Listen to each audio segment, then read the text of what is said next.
munofara here guys? Pane nyaya yandauya nayo panapa. Ndisati ndapinda munyaya guys ka. Ndoda kuti ndaisa kasubscribe to this channel. Nevasati vasubscribe ndichiti guys hapana chekumirira. Please subscribe and click your notification bell. Kita pese pega pandino upload the latest video guys hamudarikirwi. Nyaya yandauya nayo panapa guys inotisiririsa, inorwadza. Pana vamwe madha vaiva namaid musikana webasa kuHarare Budiriro ndokwazvaitika.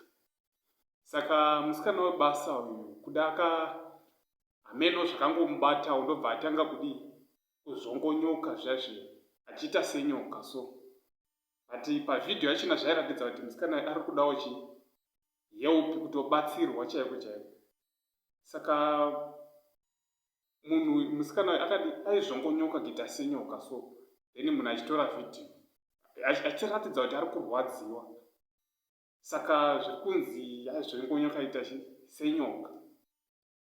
Zvadaro manje ndoda kuti muverenge post yandaisa apa munyatsokunzwisisa nyaya yachona yemusikana uyu. Ndiyo iri pasaidi, nyatsai kuiverenga muinzwisise nyaya yacho. Saka chazoitika ndechekuti ndazoendawo kucomment section ndobva ndaverengawo macomments evanhu. Vanhu vari kuratidza kuti havazi kufara nazvo zvaitika apa, kuti munhu ari kutora vhidhiyo achitadza kubatsira munhu kuti anzwe kuti chii chiri kuitika paari, womutora wondomurapisa kana kuti chii. Kana zviri zvespiritual woendawo naye kumachechi wondonamatirwa zvobva zvadi zvapera, because achiratidza kuti ari kurwadziwa zvisingaiti. Saka macomments ndiwo andaisa kumasaidi kuti vanhu imi maishandirwa nemwana uyu sei marega kumubatsira.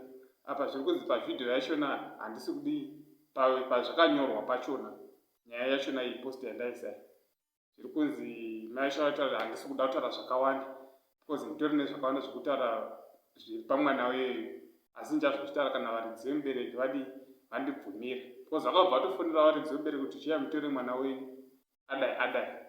Saka comment section haisi kufara nazvo.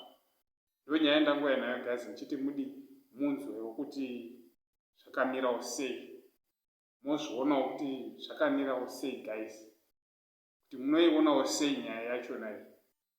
Zviripo here zvekuti vanhu vana vachitora mavhidhiyo. Vhidhiyo yachona ndinayo. Anoda vhidhiyo unouya kuwhatsapp kwangu, ndichaisa nhamba ndopina then ndokukandirai vhidhiyo yachona mozvionera musikana achiratidza kuti ari kushupika, ari kutambudzika chaiko chaiko, ari kurwadziwa.